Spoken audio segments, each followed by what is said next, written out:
Good Boy is what we're reviewing this week on Horror Movie Talk. Also, I will be saying good boy a lot on this episode. Stay tuned. Is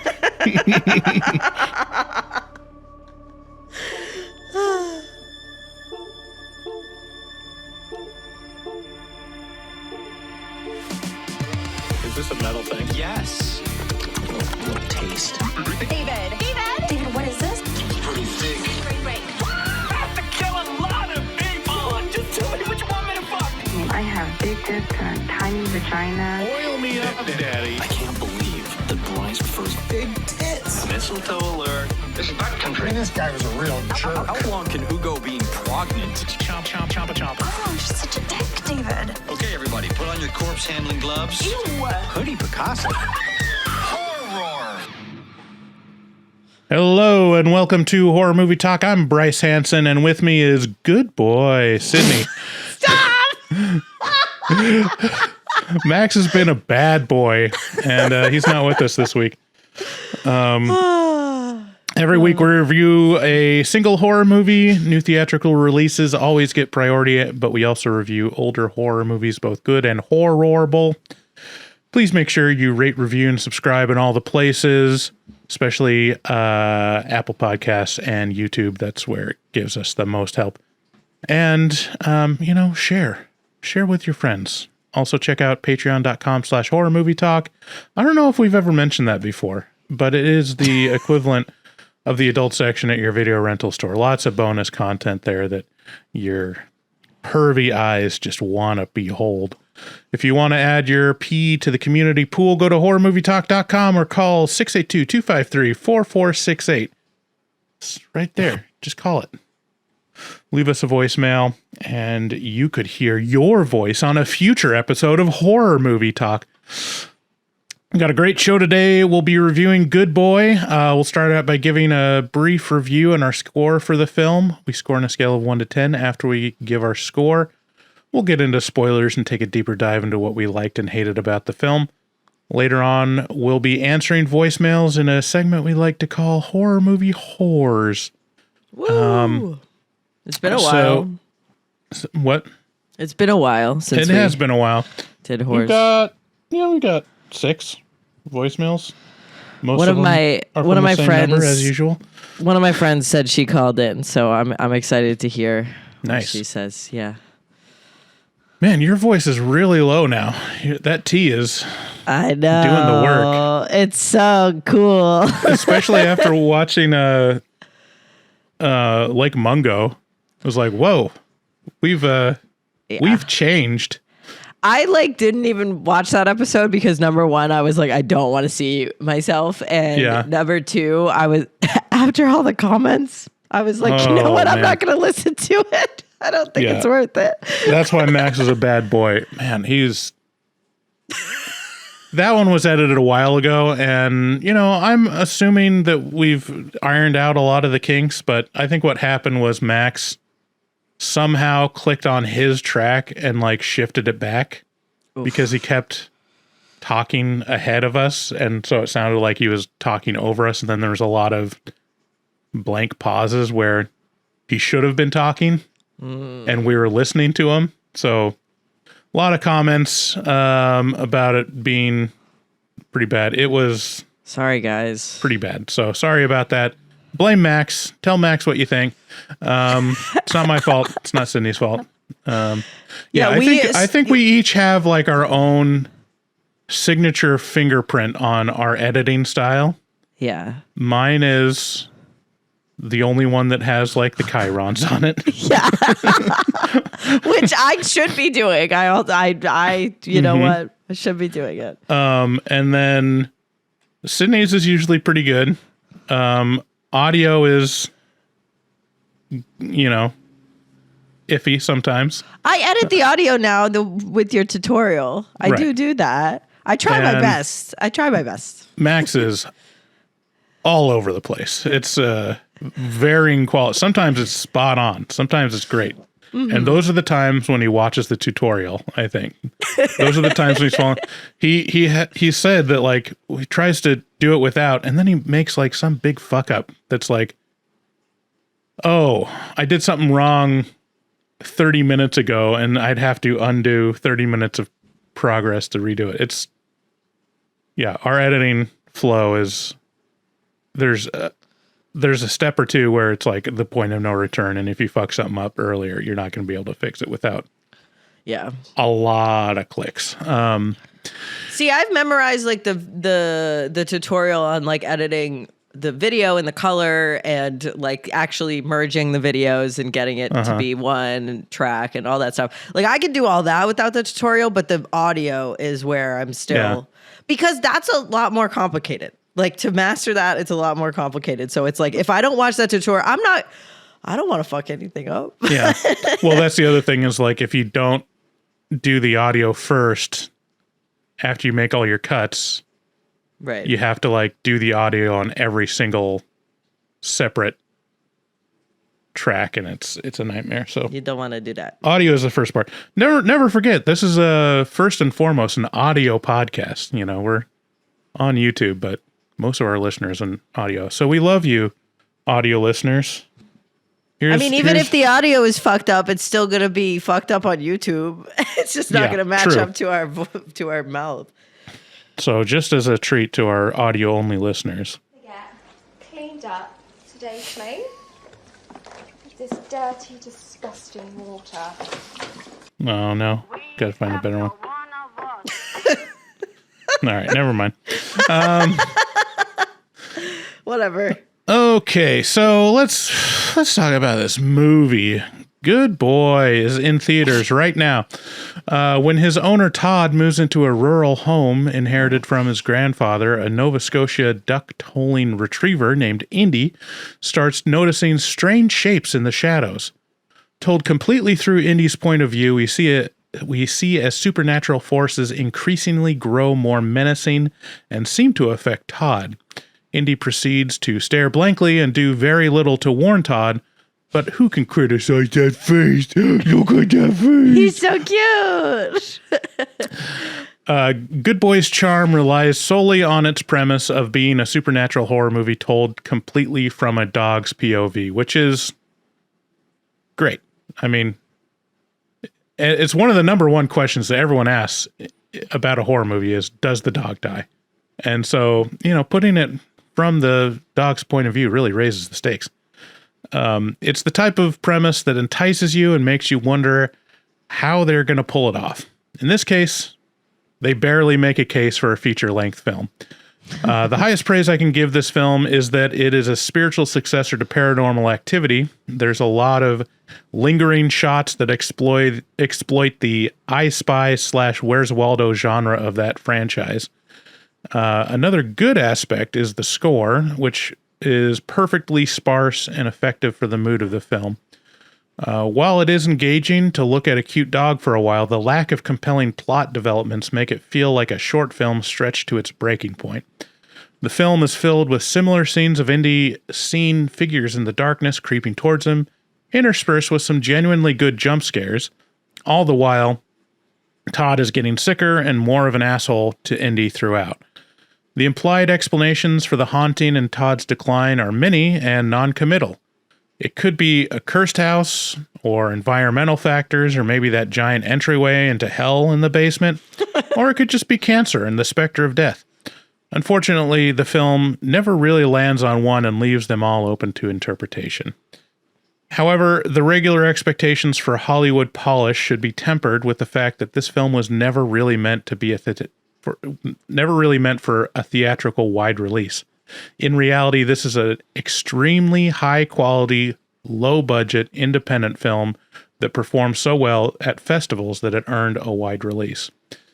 If this had only been released on streaming, it would be declared a hidden gem, but in the bright lights next to big-budget releases, this film is outclassed.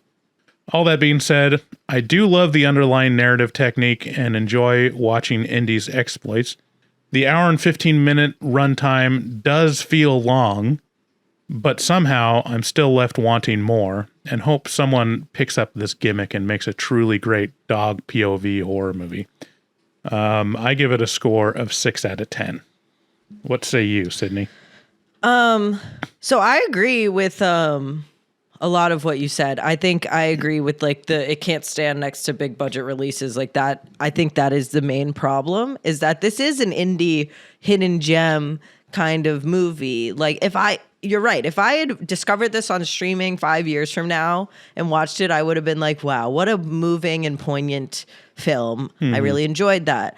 But seeing it in a theater is like, no one really reacted to anything because there's not really much to react to. It's just about a dog who, dogs love their owners unconditionally. It's just about a dog who loves his owner and like there's some creepy shit going on and the dog is more like susceptible to that because that's the thing, right? Like animals are more susceptible to paranormal activity. Yeah. Like that's whatever. But he was so cute, and I was so smitten with watching a dog, and he's so adorable. Like he is such a cute dog. He reminds me of, and there's also another dog in the movie, and it's a golden retriever, and I used to have a golden retriever, so I was like, wow, like I miss my golden retriever. Like it was good. Like it was good. But it does feel really long because not a lot happens. And that really sucks because it's a really short movie. Like it could be an after school special with how short it is. And what I wrote on Letterboxd, I did like a little one-liner and I said, I bet watching this rocks if you're a dog. Like if you were a dog and you watch this movie, it would probably be such a banger. You'd be like, that's me. Like I get it.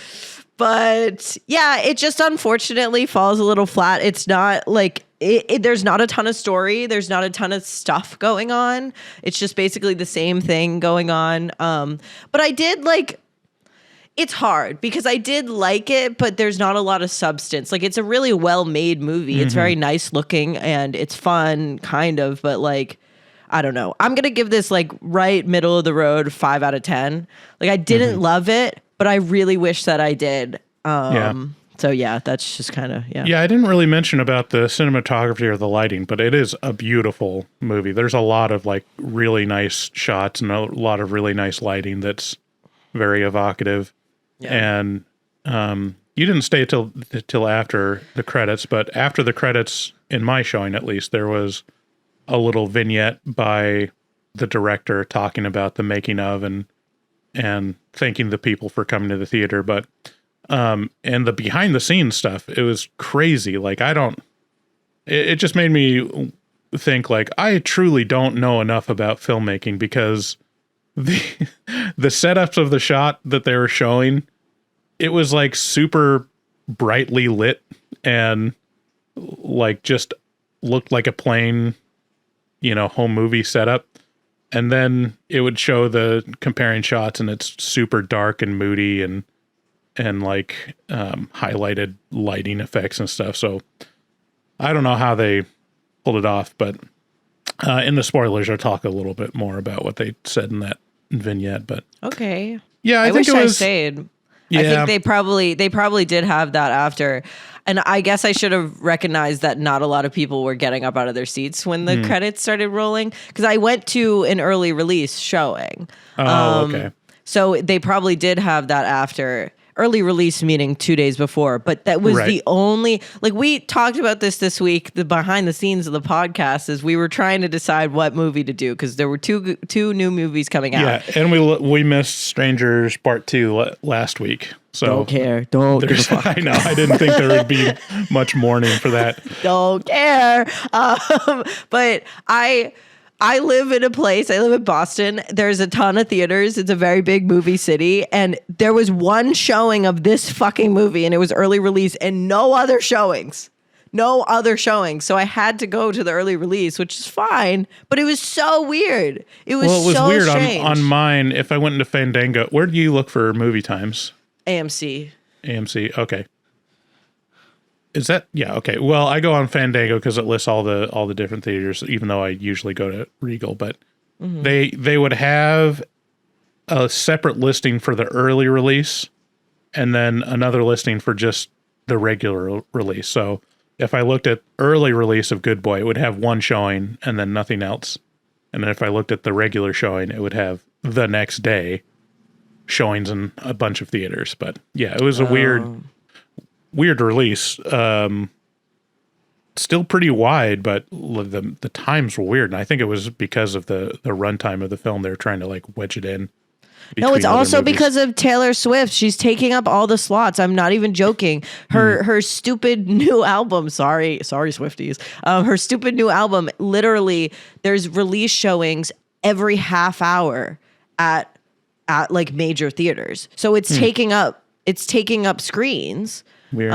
Like especially like even when there's 20 screens at an AMC, like she's playing her album release from, I don't know if it's like all weekend, but it was like yesterday.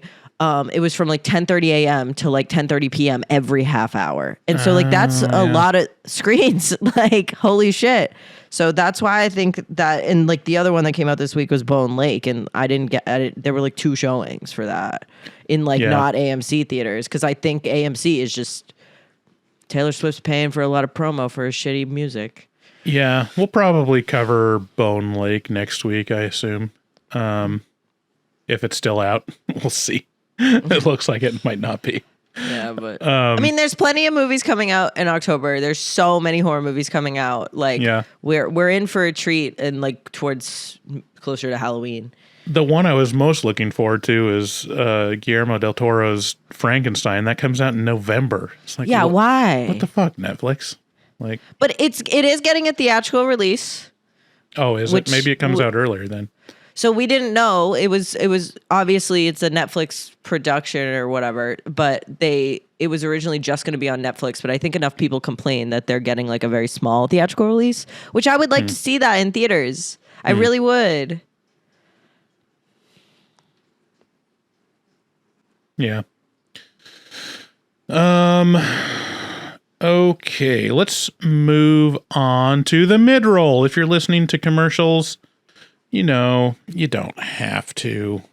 Like I said before, like we don't mention our Patreon a lot, but you can go to patreon.com/horrormovietalk and get access to early release episodes without all the ads. So if you're bothered by, 6 minutes of ads in this mid-roll, like this one, then just know there's an out. For just the small price of a medium espresso drink, you can avoid ads like this one. Do you go to Dutch Brothers? Do they have Dutch Brothers out east? Or is that just a West Coast thing? No. You guys have Dunkin'. But yes. yeah, Dutch Brothers. My order at Dutch Brothers is like $7 or $8. So, give us that money. What do and you can get? avoid ads like this. What do you get that's $7 or $8? I get it's crazy because, well, I'll talk about it in the spoilers. We don't want to cut this out for the people. Inquiring minds want to know. Also, inquiring minds want to see our talented artist Dustin Goebel in his new graphic novel called Forayan. Go check him out and support him on Instagram and on his Patreon, where you can get access to the full chapter 1, or you can follow along on his Instagram at Forayan, Forraein, and get panels or pages as he releases them on there. And it's really great. He needs the support, and we want to send all the love we can to him. And I did pay him his money this month for supporting us with the cover art for each episode. And listen to this episode. I mean, this ad. Fuck. Okay, well, wasn't that fun? Aren't we all thinking that we need to gamble more now? Yes. I do. I give, I don't know who's playing in the playoffs. I give the Eagles the under. I don't know. I don't know about gambling, but listen to this ad. I don't know what the fuck you're talking about. The two types of ads we always have running are like gambling and like, I don't know, just generic brand stuff. All right. Well, if you want to call us and leave a voicemail, call 682-253-4468. Thanks again for listening. Let's get into spoilers already. Yeah.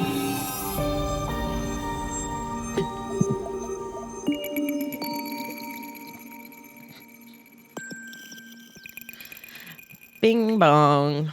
Okay, my order at Dutch Brothers, which is astounding. I don't usually drink coffee. Like, it's not a regular thing for me to drink a lot of caffeine. And when I do, I go hard. I go get like a large Dutch Brothers freeze. And I realize, like, when I do that, I'm much more productive at work. But all of a sudden there's a giant crash and I am just jittery and like buzzing, like nervous, like anxiety spiral after a couple hours, you know? And it's probably the fact that I'm drinking. I got to look up how much it is. It's like 1,100 grams of sugar. Like, well, it's that. And 1,100 grams of caffeine at the same time. See, we need to have the Caffeine King Max on to I know. compare. I mean, compared to Max, like, this is Nothing. child's play. Yeah. But okay, I usually get a large mocha freeze. Used to be called the Bob Marley. And it has dark chocolate, banana, and coconut. You get banana in your coffee. That's like recipe for shit town. Oh my God. So good. Well, no, I Holy mean, it's shit. not, it's banana flavoring. It's not an actual banana. So it's like the squirt of dark chocolate, banana, and coconut. And then apparently I learned that I'm the only one at my Dutch Brothers that orders that, and no one knows what I'm talking about because they changed the name of it. Now it's like the Surf Rider or Surf Side. Anyways, I'm trying to find nutrition facts. I can't even imagine, because like that reminds me of like a culotta at Dunk's. Do you know what that is?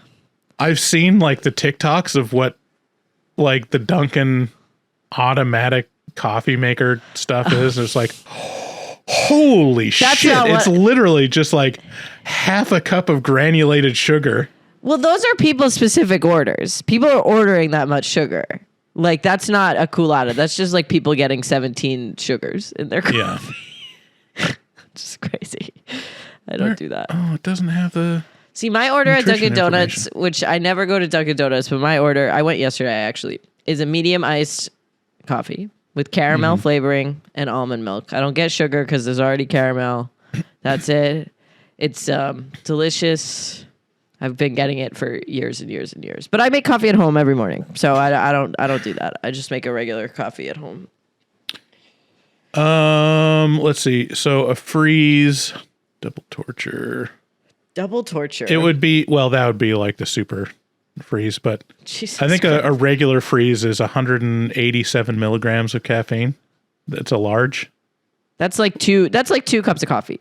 Yeah, that's a lot. Yeah, that is a lot.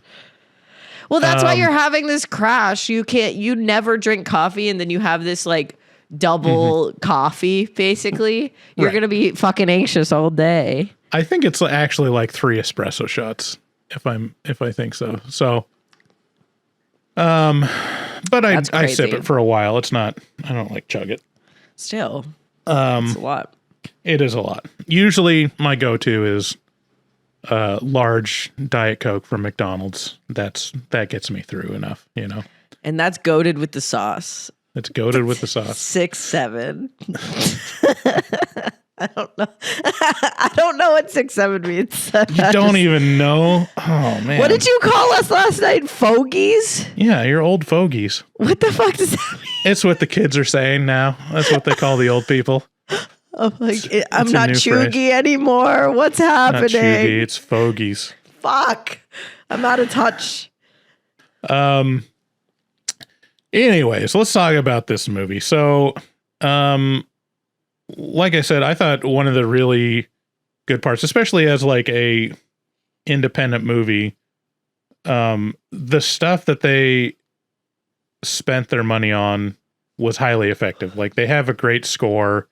Whoever did the music knew what they were doing in terms of setting the tone and the environment. A lot of like rumbling timpani, a lot of low strings. Nothing felt out of place, and it just accentuated the like paranormal activity type. The music is by spareness. Sam Bose Miller. Just wanted to shout them out. What's he known for? I don't know. Oh, I just went on Wikipedia and looked it up. oh, if you were on IMDb, you would have found out. So yeah, that's my.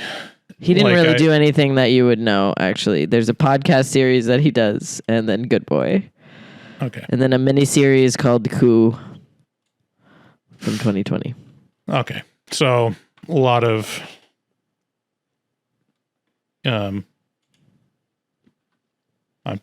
just going to move on because I Hello? can't think of words. Can you hear me? No, I just because you stopped because you didn't know what to say. Yeah, That's yeah, why yeah. I said hello. Okay. Yeah. Can we talk about how non-committal this plot is? Like, what? Pretty much every significant plot point is like not significant.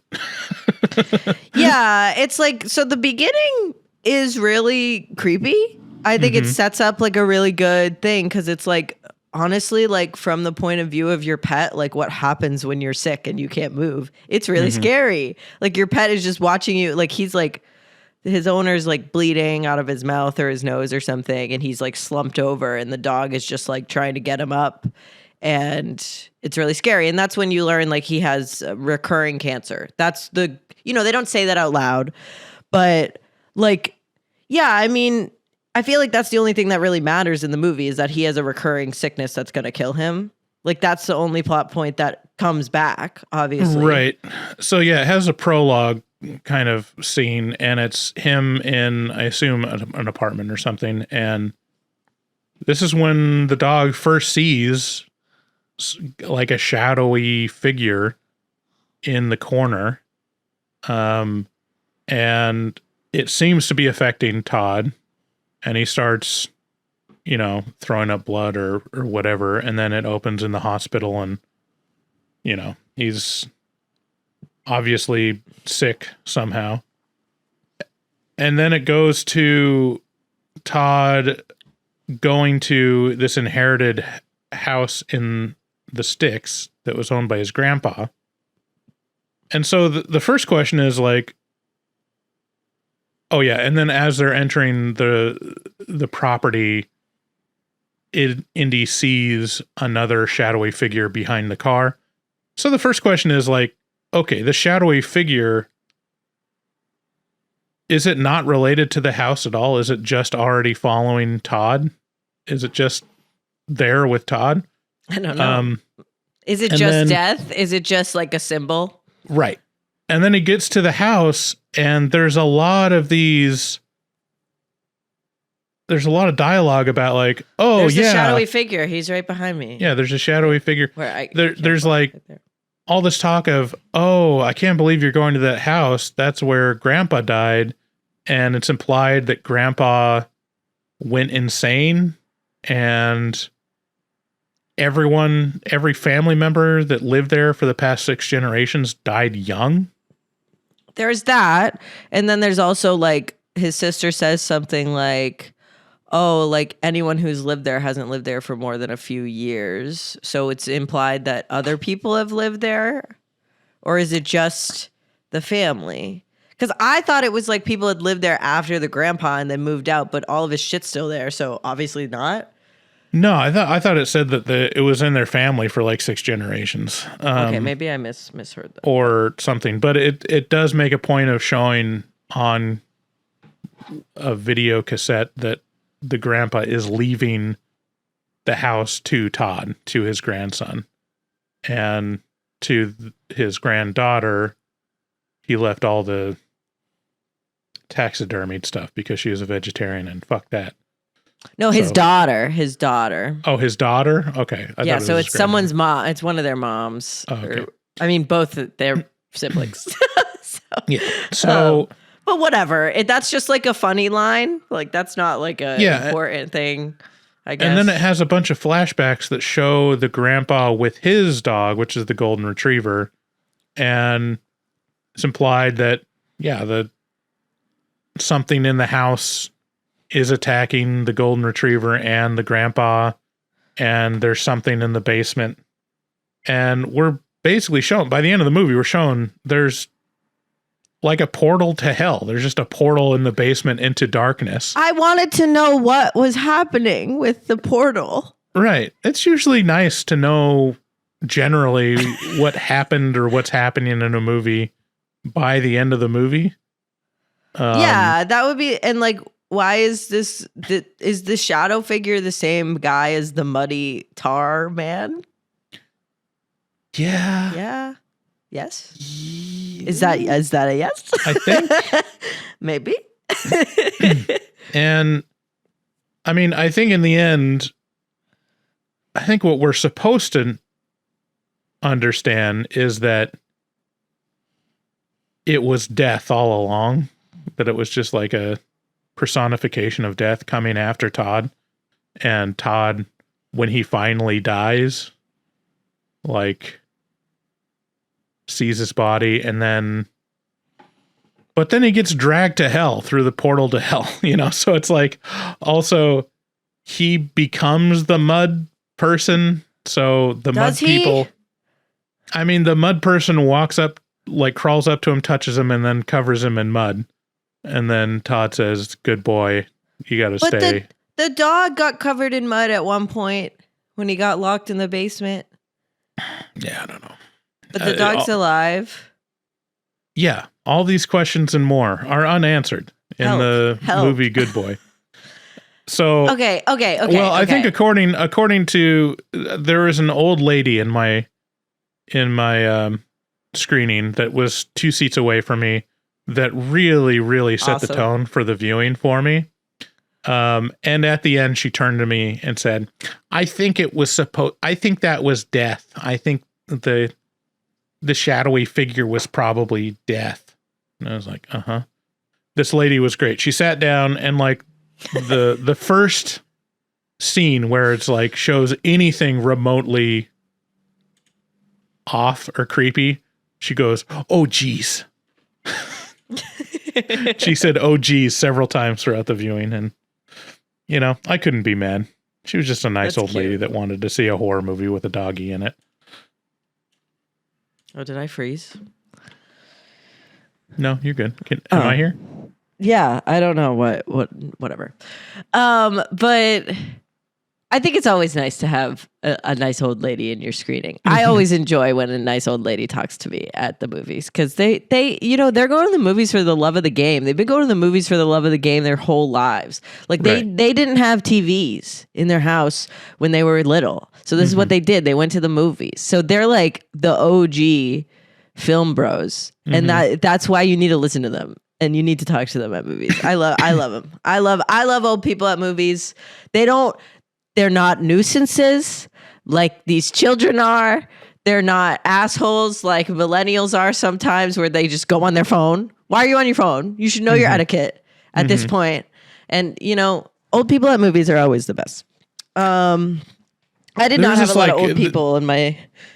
Oh, keep going. Sorry. There was this couple of guys that walked in, and this is like a new pet peeve unlocked for me, is that they're just walking to their seats, and the guy has his phone screen on. It's the brightest possible fucking setting. It's practically they're like a flashlight, but it's not a flashlight. It's literally just his phone screen at the highest brightness. he's not using it as a flashlight. He's just walking with it to his side. But it's like, that's awesome, actually. Wow. I hate that guy. Yeah. Yeah. Was Old the movie ladies happening or was old the movie ladies are a on? mixed bag. He was just walking to his seat. It wasn't throughout the whole movie or anything. Oh, okay. That would be bad. But it's like one of those the phone screen brightness that they would use in a movie to light a face. You know, it was that brightness.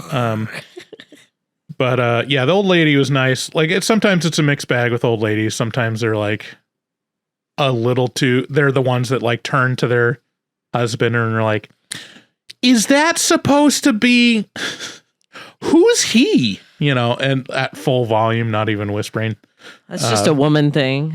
But mostly it's just they're nice old people. Yeah. Yeah. I do. Okay.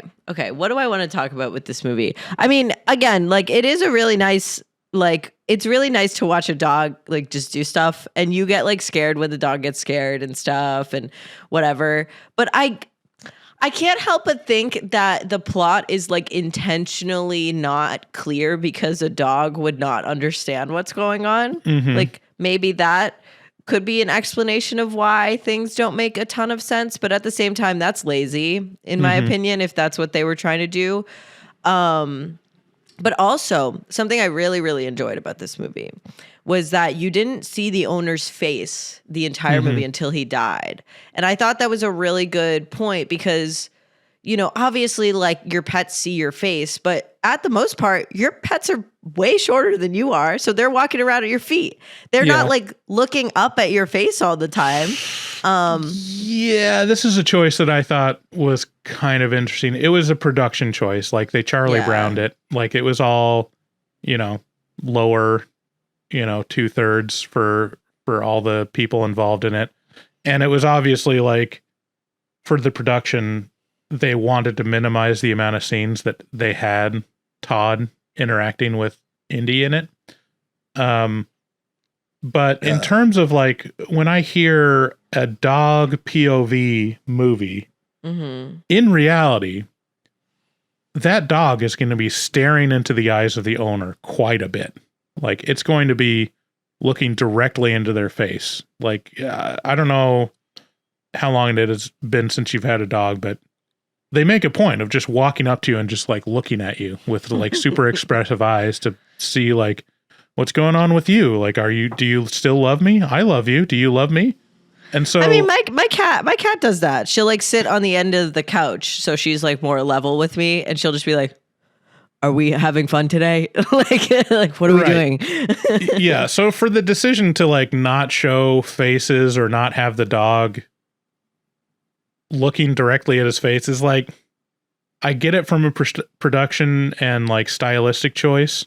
Yeah. But in terms of like, if you're going to be fully committed to the POV of a dog, it's actually pretty important. The relationship between the dog and the person, you know, that should have been like a huge part of it to me. Yeah. So I was a little disappointed in that. Yeah, I mean, I just thought it was cool stylistically, I guess. Yeah. I guess it was like I guess reality is, it was kind of showing that reality is like obscured through this point of view. Like we don't have a very reliable narrator because we have a dog fucking telling us the story. Yeah. I guess the other part of it that I was looking forward to from learning about the premise is like the interesting part of the story. And I hope someone does this again. I hope someone uses this and rips it off, or that the filmmaker gets a bigger budget and like an opportunity to try it again. But for the premise and the title Good Boy, it's implied that he's going to want to protect his owner. And he so does. There's not a lot of scenes where he's like barking and trying to get the owner's attention, you know for the runtime of the movie. He literally barked one time in the movie. It made me so mad. I was like, I've had dogs and they didn't bark a lot, but they barked every day for the most part. Every day I heard at least a couple barks from them. Like, and I didn't have like golden retrievers don't tend to bark a lot, like, and I had a golden retriever, but he would bark. I would hear his bark almost every day. And my German Shepherds, they would be like really adamant on protecting, because that's the kind of dog that German Shepherds are. They would stare out the window, and if they saw someone 10 fucking miles away, they would start barking. Like that's what bigger dogs do. And he's not a small dog. Small dogs, I guess, bark more. But like, yeah, I was waiting. Like there were scenes of this movie where I was like, he should be barking right now. I would be barking. Yeah.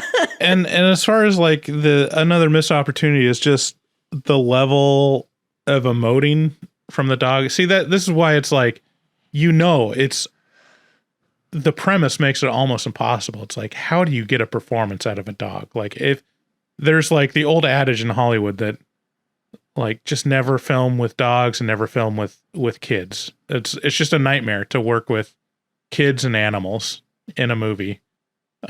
Because they don't do what you want. Like they're not able to be professional actors. And it's all the more impressive when it works out. You see movies like Homeward Bound or Vengeance. Like that's why they've lasted since the 70s and 80s. It's because Homeward Bound. I love they've got this performance out of these animals somehow. And like, that's the only time someone's going to put up with making a movie like that, because it's probably a nightmare to get 2 dogs and a cat to work together on camera. Yeah, no shit. I also, have you seen that clip that went around a few months ago of the making of, I think it was Nosferatu, and it was, what's his name? Robert Eggers trying to direct the kids. Did you see this? Mm-mm. Okay, so it's Robert Eggers directing the kids to just eat dinner. And the little boy like won't take a bite of it, and he gets so mad. He's like, just eat it like a normal person. Like, but he's like a little kid, so he doesn't understand what that means. And it was going around, people were like, wow, he's so mean. And it's like, no, he's not. Like, this is like, he wasn't being mean. He was being a director. This is how you like, you can't, it's hard to direct kids is what you were just saying. And it's just like clear of that. Like there's this one scene in Twin Peaks: The Return, and there's behind the scenes of David Lynch directing it. And it's one singular frame of a kid screaming, like just a little boy screaming. And David Lynch did it over and over again. He was like, no, you're not doing it right. Do it again. And it's like this like 4-year-old. And he's like, no, you're not, like roll around on the ground and scream. And the kid's just like, what? And he's like, no, like you don't get it. Like just do it. And so, yeah, it's like impossible to direct children and animals. Like, and this dog does a great fucking job. I can only assume that it took a really long time to, a lot of it is like the type of dog it is and like the personality that Indy has, because this dog is the director's dog. Like it's just a dog. Really? It's not a trained actor dog. It's literally just the director's dog. I did see Indy as himself, and I was like, in the credits, and I was like, Indy as himself. And the thing is that you learn is like his personality comes through. Like it's not a golden retriever personality. He's very serious, and he's pretty stoic. Dog. He's very attentive and very like serious and staring. So, I would have expected with this premise that there'd be a much more emotive breed. Because I know with Meg, my golden retriever, like with the tongue and the mouth, like you can tell when she's smiling, you can tell when she's confused, you can tell when she's bored, and there's not a big range with Indy. It's very much like he's like neutral observer. Look, this is what he looks like the whole movie, basically, with his little teeth. Yeah, he's a cutie. He's a good boy. Like there's nothing. I'm not criticizing Indy. I'm just saying like the ambition of the premise kind of was out of their reach on this. So I'll talk about the vignette after the credits. It was the director coming on and thanking the audience and saying, thank you for supporting us in the theater. It means a lot. And it's obviously like a labor of love, this movie. So really interesting. It's his dog. They just shot it as long as they could. They shot for about 3 to 4 hours a day over the course of 3 years. So they're literally just trying to figure out how to... That's crazy. Get the dog to do something on camera. And then he made a point of saying the film relies on the Kuleshov effect, which is just the juxtaposition of, shots to imply emotion. And he gave an example of like this where he said, and the explanation of the Kuleshov effect is, if you put a shot of a man with a completely neutral face that's showing zero emotion, and then the next shot you show is like a child's coffin, like, and cut back to him, like the audience will think, oh, he's sad. If, you show and between the shot of the face and something else, it's like you associate the emotion with whatever that comes next or whatever is juxtaposed. And so the whole of this movie relies on that effect because Indy is just a stoic dog. He's not making an expression. And so everything you see is the visual of his face paired with something creepy or something. And so you're like, oh, like the dog is concerned or the dog's scared or the dog's whatever. And then it shows like behind the scenes of them trying to get a shot from Indy. They're like, okay, this is what it shows in the movie. And it shows Indy looking, into a darkened corner and then like shifting over there and looking at, something else. And they're like, this is how we got that shot. And it's just them in their house just going, blah, blah, blah, blah, blah, blah, blah, blah, blah. To get him to like look over, it's just insane. So, I mean, it really is just pure filmmaking. Wait, that's so funny. Yeah. Like it's filmmaking, it's storytelling through just construction, And the other thing, like I mentioned before, is like, it just looks like it's lit regularly. It looks like they have like the ceiling lights on, and then you see the finished product and it's super vibey and emotive, like the lighting and the fog and all this stuff. And like, I can't imagine what they did post-production on this thing to get it to look so consistent and good throughout it. Yeah, I mean, it's an art house movie. It's definitely an art house movie that probably isn't for the masses. I mean, it's not for the masses, but it's interesting that it got a wide release. Jesus Christ. Going Scooby-Doo on us? A wide release? I turned into a dog. The movie worked. You're transitioning again. Shit. I thought I was done. Ruh-roh, Raggy. When are you getting your tail surgery?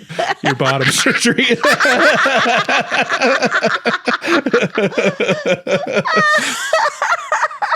That was good. But yeah, it's definitely an art house movie. I don't know. I think it would be nice to like watch this if you just go into it with like really no expectations. I thought this was going to be a lot better than it was, because I saw like the hype from it, and I think I don't think the hype is misleading. I just think that if you're looking for a scary fucking ghost story that ties up loose ends, this is not the movie for you.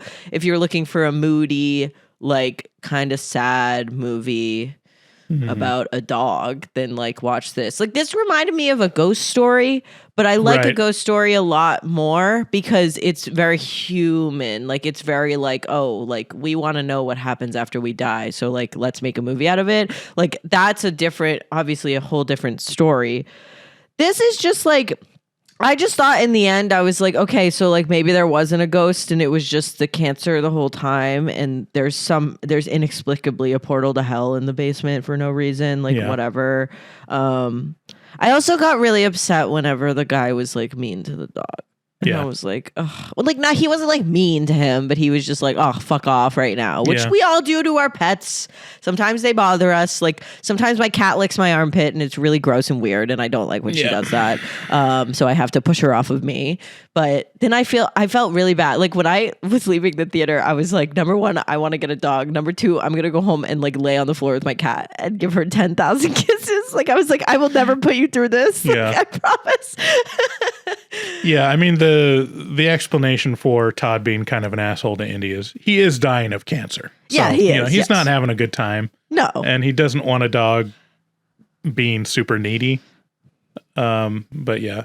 I mean the Rotten Tomatoes score for this movie it was really high before, and right now it's at 92% critics, 87% audience, which is still pretty high. I think people liked it, but I think this is one of those where it's the case of it's a positive sentiment, but it's not a great movie. You know, Yes. It's like for Rotten Tomatoes, it just has to be a positive sentiment. Doesn't mean that it has to be a 10 out of 10 for it to get 100% Rotten Tomatoes. So, I mean, my score on Rotten Tomatoes is going to be a fresh tomato, but it's not a great movie. I wouldn't say like you need to run out to the theaters, but it's successful for what it is. You know, it's good for what it is, which is a high quality, low budget movie with a cute dog in it. The average rating on Letterboxd is 3.2 out of 5, so very, very middle of the road. And most of they do on Letterboxd, they do the popular reviews. They have like a thing, and most of them are like 2.5 stars, which is a 5, which is what I gave it. 2.5 stars and 3 stars, and everyone's like positive in these. Like it's like a 2.5 stars, but it's like this was fun. Like I liked this, but it's just not much of a movie. Yeah. So yeah. I gotta say.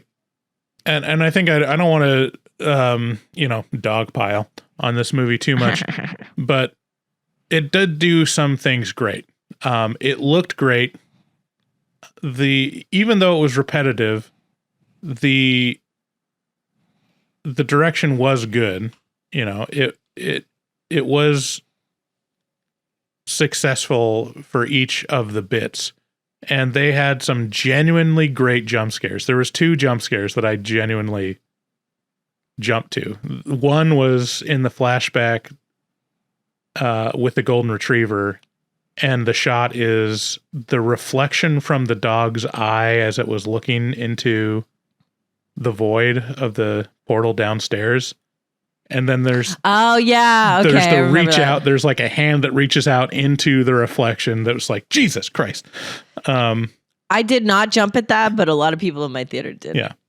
And there's a couple where it's like, it doesn't do the Conjuring super, super duper predictable jump scare where it's like, we're hyping you up. Yeah, something's going to go wrong. Something's going to go wrong. And then the sound cuts out. Like all the ominous sound that was leading up to it, and then the sound cuts out, and you're like, oh, I guess nothing's going to happen.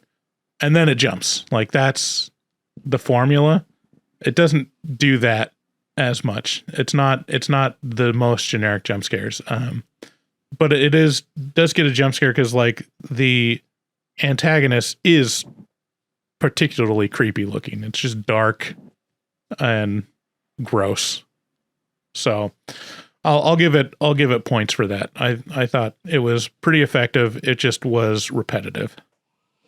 Yeah, it's just kind of watching a dog do the same thing for most of it. And it was, I almost wanted to check my phone during this, which is crazy because it's only an hour and 12 minutes. Like I was like, holy shit. And I just saw Paul Thomas Anderson's One Battle After Another last week, which is almost 3 hours long. It's like 2:45, and I didn't want to check my phone once. Yeah. So that's, I mean, obviously vastly different movies, but it's kind of just, okay, the dog just does this for most of the movie right behind me. He's just stoic, and like we said, but I mean, it is a testament to cuteness that it was fun. It is fun just looking at a dog. Like, I'd watch a sequel to this about a cat. Right. Yeah. I would. Good pussy.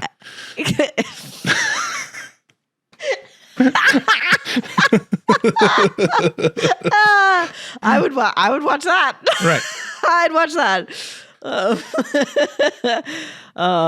But yeah, I don't know if I have anything more to say about this, honestly. Yeah. I feel like it's pretty. Yeah, we've covered it. All right, it's a short movie. Let's move on to horror movie whores. Hi guys, I'm excited. Hey y'all, if you want to call and leave us a voice message, our number again is 682-253-4468. 253-4468. All right, I think we only got 2 repeats, so this should be okay. Sweet. Hey, this is Jess. I'm calling from Boston. This is my friend. Episode about weapons. I just saw this movie yesterday, and I know I'm late to the game, but I'm already obsessed. First of all, I have a lot of thoughts about this movie, but I thought the storyline with James, the drug user, was super interesting and sort of. So I saw this theory off of Reddit, but there's a theory that one of the themes of the movie is addiction and alcoholism and alcohol use. So basically, and so Zach Cregger is also, I saw, was talking about especially the scenes where the kid Alex is feeding soup to his catatonic parents. It kind of goes, he talks about how for him, Zach, that reflects the role of he grew up with parents who were alcoholics, so he sort of became their caretaker. And so that's what he said, that the scene kind of reflects it for him. And then it kind of all ties together too. Justine uses alcohol, she's an alcoholic. Paul was talking about his girlfriend was trying to convince him to go to an AA meeting. And then James, obviously, it seems so out of nowhere, how his character, he really has no, stake in the story at all. The only thing that ties them together, I think, is, the fact that he's, an addict. And then the idea is that also, kind of Gladys represents, addiction and how it, controls you, sort of. So I thought that was, an interesting theme. Anyways, this is a great episode. And I'm sorry I'm rambling a bunch. It's 7 a.m. I'm late for work. Okay. Thanks. Bye. Jess, you called before work. That is fucking awesome. I know for a fact that her drive to work is an hour and a half too. So she's really tripping it there. But yeah, I didn't even think about that. But yeah, also in The Whitest Kids You Know, where Zach Cregger got his start, I forget what the guy's name is, the guy who died. He was an alcoholic too. And he made this, Zach Cregger said that he made this movie after his friend died and wanted to, do some stuff with that. So that's really cool. Thanks for calling, Jess. I have an unread text from you on my phone right now.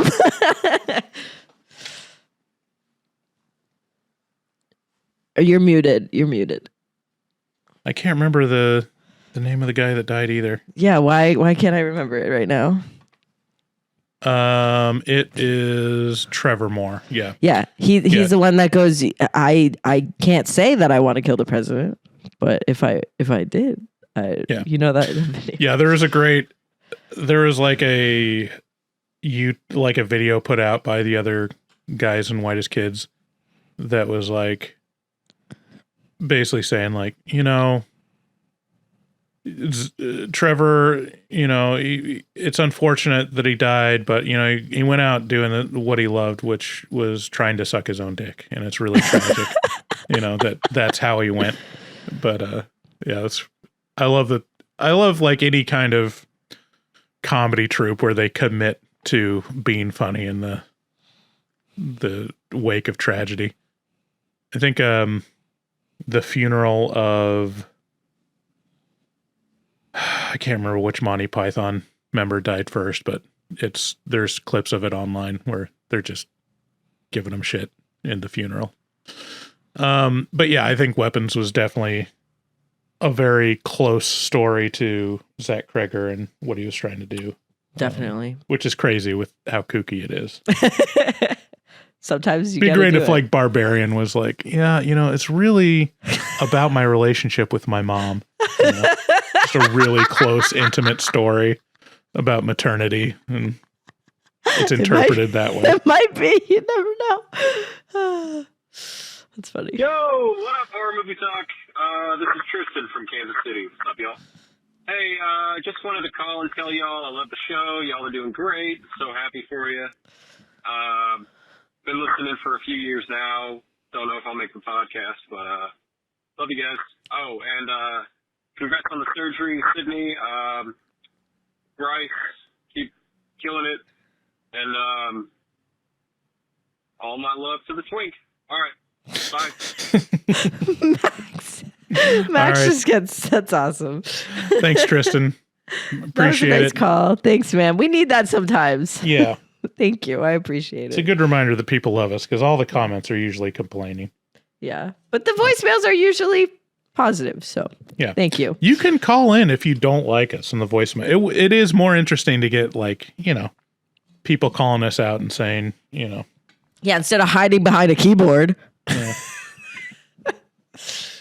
Hide behind a voicemail instead. Hi, friends. This is Marley calling from sunny San Diego, it's a California. lady. Actually, Marley's my nickname, but I feel like y'all are probably a little too white to be able to pronounce my real name. But that's fine. That's okay. How dare you? I was listening to your Conjuring episode, and I heard that you guys didn't have any voicemails, and I was like, oh, that's so sad. And I got the courage to call in because I had thought about calling in the other day after I finished watching Weapons. Because it was great. I wish I hadn't listened to your episode before going to watch the movie. It was a great movie. Aesthetically, beautiful. The costumes for Aunt Gladys, she was so cunty. She was such a cunty witch. You know what? I stand Aunt Gladys. She did what she had to do, okay? She was sick. She just needed to steal a couple kids. I could get behind that. No, just kidding. Don't quote me on that. Good thing I didn't get my real name. Damn. No, but I went to go watch Weapons. My only complaint, dudes. My only complaint is that it was so dark. So I got there right as the movie starting, and when it starts, it's just a black screen and the voice of a little girl. And I walked all the way to the top, and I couldn't find my seat because it was so dark, and I didn't want to be that asshole that turns on her fucking flashlight. So I just sat at whatever seat. But it was a good experience. So, yeah. And now I'm bummed that the Conjuring is not as good. I'll still probably go watch it. But, yeah, sending you all some love. Hope y'all are good. And maybe I'll call in again. See ya. That was so fucking funny that you said you guys are probably too white to say my name. That is, maybe, but It's I wish correct. you would have said it anyways. You're right. Hey, I try. Sometimes it's nice for, foreigners to be considerate. Just be like, yeah. Foreigners. Jesus Christ almighty. Thanks for calling in, Marley. Yeah, thanks for calling in. Your first call is always the hardest. So now you can just keep doing it. Mm-hmm. Yeah, I mean, it's unfortunate getting Weapons spoiled, but that's why You we have a shouldn't have spoiler listened to section. the episode before. You should. That's why we format it the way we do, because if we're gonna rave on it, you're gonna know that it's gonna be good and it's worth seeing without listening to the spoilers. But, The Conjuring, of course, was mid, but I did not see it. Okay, moving on. I'll have to request, Marla, you need to leave your actual name. Like we don't want to. I'm gonna reverse phone number search you. Be, What's up, guys? It's Troy from Florida. I just got your Conjuring review done, and it's kind of funny because I went to the theaters and saw it with my wife and sister-in-law, and they're the ones that are always like, this movie that you recommended from this podcast isn't scary, and this one was, blah, blah, blah, blah. And sure as shit, that's exactly what happened. They thought The Conjuring was terrifying, nightmare-fueled, and all that good stuff. And then about 2 weeks ago, I showed them Bring Her Back. They thought it was the dumbest movie ever made. So I don't know what to do anymore. Clearly, I have to take your lowest reviews and watch those. Those are, I guess, the more scary ones in their mind. As for the paranormal talk, I think there's a lot of people in the world that are more believing in demons than God and stuff like that, especially in America, because there's just so much like negativity all the time. But I do have a pretty cool ghost story that I feel like happened to me anyways when I wasn't that young. I was like 12. That kind of like scarred me for a while, but if you guys want to hear it, I can send it over to you on Instagram. But that's the only time anything like that's ever happened to me, so I've become skeptical myself as I've grown older.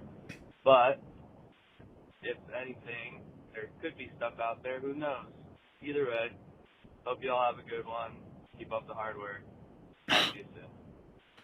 Troy's going to give us blue balls with a promise. Why wouldn't you of just tell the fucking story? Yeah. Well, I mean, we do put a time limit on it. Maybe he's just being considerate. Oh, is there really? Yeah, I think they only let you record up to like 3 minutes. Okay, that's fair. Sorry, Troy, but I would love to hear. Please, I want to know. I love ghost stories. I bet it happened to you, and I bet they're still haunting you right now. Well, he called again about a week later. Oh, fire! 2 weeks later. So let's see if he's probably not going to tell the story. But damn, yes, Troy, send us the Instagram story. We want to find out, please, and I will criticize you and tell you that you're also you have with a bad memory with the movies. How they think that Bring Her Back sucked. Like what? Yeah. Oh my god! I mean, that's what's crazy about having a movie review podcast is you just realize how subjective it is. Like some stuff just does not work for people. I mean, it's crazy. The people that like slashers. They don't give a shit about Hereditary or the Witch. They're like, it was more boring. Yeah. I mean, I'm not saying the people that like slashers are dumber. I'm not trying to imply that. I love slashers. We love slashers here, but yeah, it's different tastes. Different strokes for different folks. What's up, guys? It's Troy from Florida. Listening to the Him review, which that movie is absolute dog water. I gave it like a 4 out of 10. The concept was interesting to me coming from a football background. I was a high school quarterback, but I thought the same thing kind of as Bryce, where it was going to be, I would sell my soul to be the best player in the league. But I don't know what was more appalling. Max not realizing that the team that he was going for wasn't an actual NFL team, or the football to the face talk at the end. You wouldn't die. You would probably have a bad concussion after the 10th or 15th ball to the face at about 5 yards. Most quarterbacks, even at a high school level, can zip a football, 20 to 40 miles per hour. It's not the same impact as, per se, a baseball. I played collegiate baseball, and I could throw a pitch around 90, and I've seen people take a 90-mile-per-hour fastball to the face. Baseball is way harder than a football. We do these little out routes or screen passes all the time that are in the 5-yard category, and when you're doing practices with helmets off, you don't know how many times I've seen one go through and slip and hit a guy right in the square in the forehead, and maybe a couple bruises, and then eventually it would lead to concussion. You would have to literally throw that football like 70 to 100 miles per hour before it starts doing internal damage to the brain, which could then lead to someone dying. So that was very funny. But other than that, the movie was kind of trash, and I hope you all have a good conversation going forward with that one. I'll talk to you guys soon. Bye. Well, Thanks, yeah, Troy. a baseball is harder than a football. I agree. Like, obviously, but I mean, that was my whole point. Is like I got so much flack for putting my nose up. you got flack for saying that a quarterback would run at you at 40 miles an hour. Well, That's so funny, Bryce. Some of us aren't great with estimations. No, like the football to the face thing. I don't know. I think all I'm saying is they over dramatize the effect that would have on someone's face, because it is an inflated ball. It's like it will probably break your nose if it hit right, but it's not like doing a lot of damage to your skull. Like it would break cartilage. But yeah, I mean, repeated, it would hurt, but not like, I don't know. I don't think it would be a death sentence or anything, but I'm not perfect, like I can say dumb things. We all can. All right. Last call. What'd you? And are we going to get Troy off the hook for humble bragging about his football and baseball career? It's like he played collegiate baseball. That's pretty collegiate fire. Baseball, quarterback. What division? Yeah. I mean, Troy obviously fucks. So thanks for calling. Love you, Troy. What's up, HMT? It's Michael from Central Virginia. Sorry, I'm just getting over cold. Yeah, listen to the I Know What You Did Last Summer episode and after pod. I thought it was pretty good. Sydney, if you say one more time that you haven't watched one of some sort of quintessential movies in a series, I might lose my mind. Max finally got you on it later in the episode. But, yeah, if you had seen the original, I think this one would have made a lot more sense because, yeah, it is a lot more of a sort of like a drama. I understood the movie. In the original. And then there's also a guy that's murdering people. So, I get it. I thought it was pretty good. Bryce, you blew my mind with the call out to the Rocketeer actor. I did not see him in that guy's dad at all. But that is one of my favorite movies from growing up. And, yeah, I just watched it again a few weeks ago, and I might put it on again because I love it so much. Anyway, I think that's it. Hope you all are doing well. It's raining here, and it's like the first rain we've had in months. So we really need it. And we're starting off fall with a bang. So, yeah, talk to you soon. All right. Thanks, Michael. What movie did I not see? The original I Know What You Did Last Summer? I think I understand the concept of it. Not to shit on you, Michael. I'm not mad at you, but I'm very aware of like the movies that I haven't seen that are considered like horror classics, which I've seen most of them. If we're gonna shit on anyone, it's not gonna be me. But like, I don't think I have to see I Know What You Did Last Summer to know to also watch Scary Movie 1,000 times where they parody it. And I I get the concept. And I saw the second one or whatever. I still Know What You Did Last Summer or whatever it was. So I get it, man. Yeah. And I don't think there was anything complicated about the new one.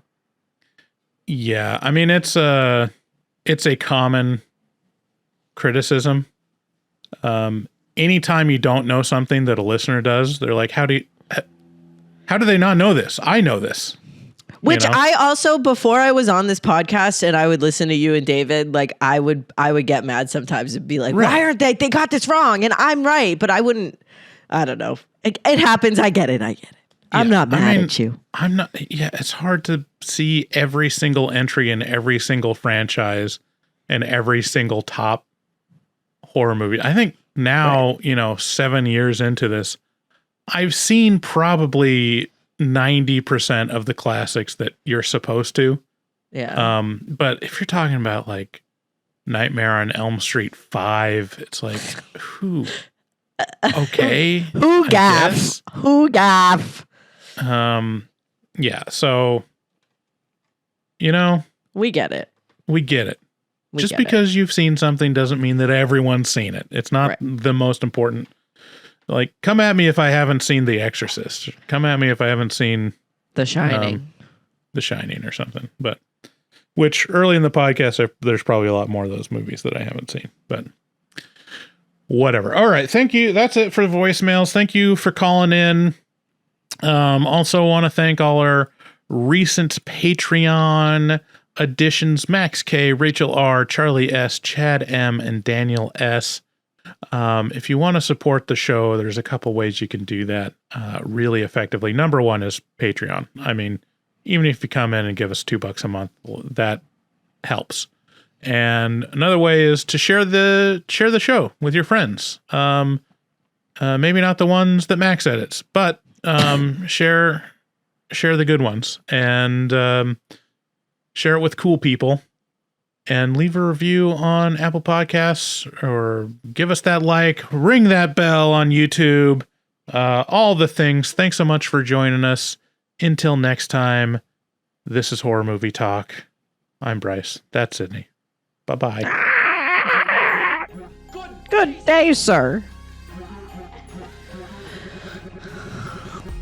Good day, sir.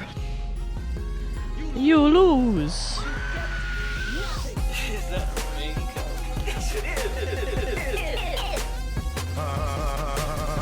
I just had to stroll through the scraggly woods.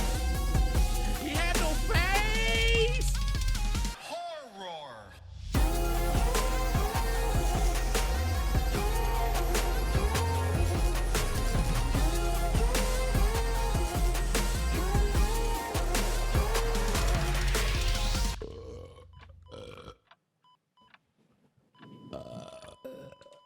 Wow, that didn't sound good.